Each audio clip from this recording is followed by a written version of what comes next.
Hello and welcome to Ruckosaurus Rex, the channel where we review and discuss all things dinosaur and other prehistoric animals. How you guys doing out there? I know we've been treading along with the current Beast of the Mesozoic Tyrannosaur Series Wave 2 line of figures, but this came in, so I figured we'd take a break from BOTM and go with another four letters, PNSO. And what we have here is Edward the Megalosaurus. And strangely enough, this is my second model from PNSO that I got via AliExpress, where it's entirely in the native tongue. The only thing in our tongue, the English language, is PNSO. You could see the image of Eddie the Megalosaurus there, right there on the front. You see the number 74, and then that's really about the size of it. At the top, we've got another image of the Megalosaurus, and it's the same thing on the rear. On either side, we've got images of our guy Eddie. As per usual with PNSO and their theropods, we get a stand to keep them from tipping over, as well as the informational booklet that's always included with all of PNSO's models. We've seen this before, as well as the included poster of either the model itself or some artwork. This here is of the model itself, nicely placed in some artwork. And it's main event time. We're looking at Edward the Megalosaurus. A little something about Megalosaurus. Middle Jurassic theropod. It was, there was a lot, there still is a lot of controversy, not controversy, but debate over the size of this particular dinosaur, because we've never gotten a full skeleton or even much of one. Fragmentary at best. So it's been going back and forth on how large Megalosaurus is. Originally, it was thought to be, originally it was thought to be like 60 feet long, but this was, back in the 1800s, and, when they tried to estimate what, they didn't even know what it looked like. They had it as a quadrupedal animal and all kind of stuff. It then got more down to earth estimates at all the way down to about 20 feet long, and there have been some that have gone like with 30 feet, and so they don't even really know. This particular model is about 9 inches long. If you were to estimate that, it represents a 26 foot long animal. I think PNSO just decided to go somewhere in the middle, since there really is nothing accurate. The main significance of Megalosaurus is that it was the first dinosaur to actually be titled to be described. So that is the claim to fame for Megalosaurus. So that's something to consider. So that's the significance of this particular model. That's the main reason why I'm glad to have it. Not many Megalosaurus in the collecting world, and this is my first one, and looks pretty good. I'd love to say how accurate it is, but once again, fragmentary. It is its closest living, I said living, you know what I mean, relative would be the Torvosaurus, which I think they took a lot of liberties from. Taking a closer look at our guy Eddie here, we start with the skull, the head, as always. We are talking about some nice blue highlights there at the top of the skull, as you can see. The crest is lined with orange, and you go down. Of course, the snout is kind of like a black or charcoal gray. The fenestra is kind of like a whitish type of color, with some of that blue bleeding over into it. The eyes are kind of like an orange, reddish orange with black pupils. Looking at it from the front, and you can see the look right there with the that blue. And then, of course, on the other side, this may be Eddie's best side right there. Looking at him, looks pretty nice going down. You see that PNSO's back to their old brown motif, of course. But it looks good. At least they didn't do the striping. It kind of looks almost like, okay, the body is kind of like a cream color, so that's the base, and you've got some lighter browns up the way. But when you look at the top and then turn to either side, it almost looks like chocolate was poured on the top and just allowed to drip down. Now that I've said that, I can't unsee that. But then there's some spots there.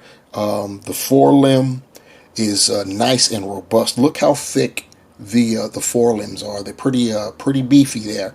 3 fingered paws, and the claws are in black, looking nice. And then, of course, you've got the hind limb looking pretty strong there, pretty strong.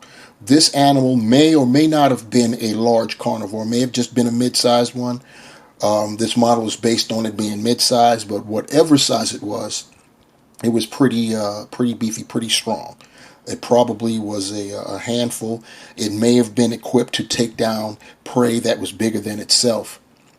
Looking at that leg, looking pretty nice. Then going to the front of the leg, you can see the scoots there. At least I think you can. There we go.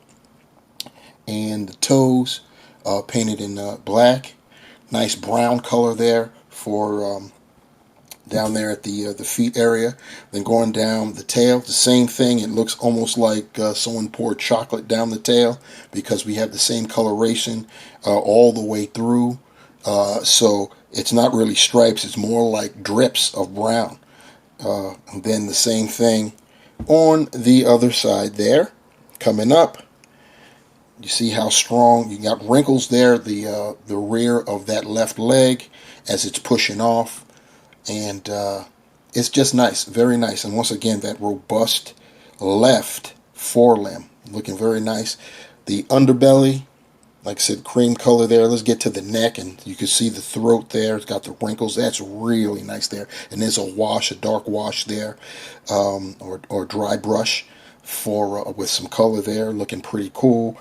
We've got the cloaca right there. So accuracy in terms of the anatomy is straight, and yeah, that's what's going on. Obviously, the jaw is articulated. If I can get it open, if I can get this guy's jaw open, oh boy, pretty tight there, pretty doggone tight. Doesn't want to go. He doesn't want to open his mouth. Well, how are you going to eat, Eddie? There we go. It's coming now. It's coming now. So there's the Eddie was being difficult. Maybe he doesn't like me calling him Eddie. But yeah, there he is with his mouth open, looking on the inside. Nice wet look with the tongue going to the upside. That looks real good, and you can see the nasal passageways sculpted in, as always. The teeth looking real nice there. Both sides.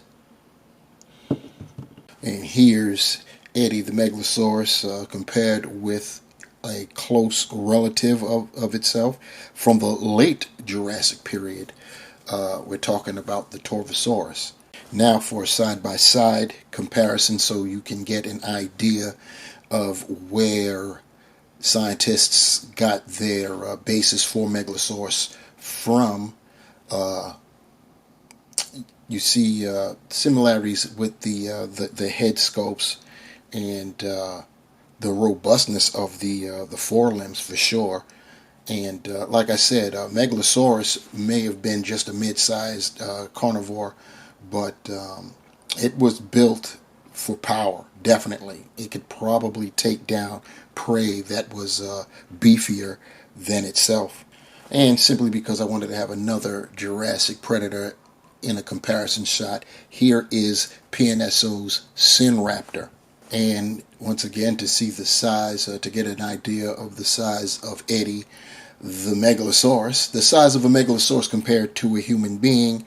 Here we have our 1/35th scale fella right there, just standing there, looking all calm, cool, collected, and you can see how large a Megalosaurus at 26 feet would be in comparison to a human being.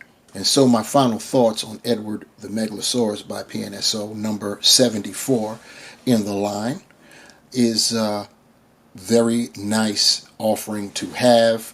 The significance of Megalosaurus is it cannot be understated as the first named dinosaur ever.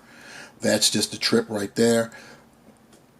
We don't have much in the way of fossils to really get a true picture of what a Megalosaurus looked like. So a lot of what we see is derived from relatives like Torvosaurus there, which was much larger. Megalosaurus, as you can see from this model, was a very robust creature, and I think was very strong. I think that it relied on power, despite it being just a mid-sized to possibly large carnivore. We just don't know at this time, but we do have an idea that it was pretty beefy in terms of its musculature, and that's pretty cool. Anyway, as far as the PNSO model is concerned, we of course got the PNSO brown, we'll call it, motif going on.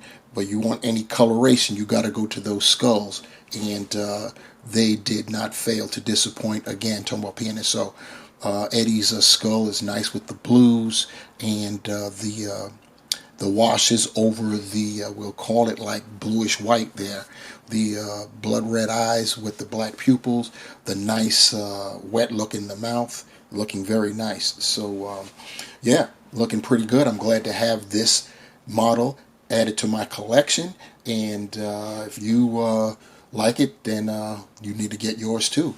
And speaking of like the video, share the video, subscribe to the channel, please. I need some subscribers. Comment down below. What do you think about Eddie the Megalosaurus? What do you think about the review? Thoughts, comments, concerns, questions, what have you. You want to be notified for the next time I upload a video. There's a bell down there for you to hit too. Once again, like I said, subscribe, comment, like, and share. Guys, that'll do it this go round. Thanks for rocking with me. Take care.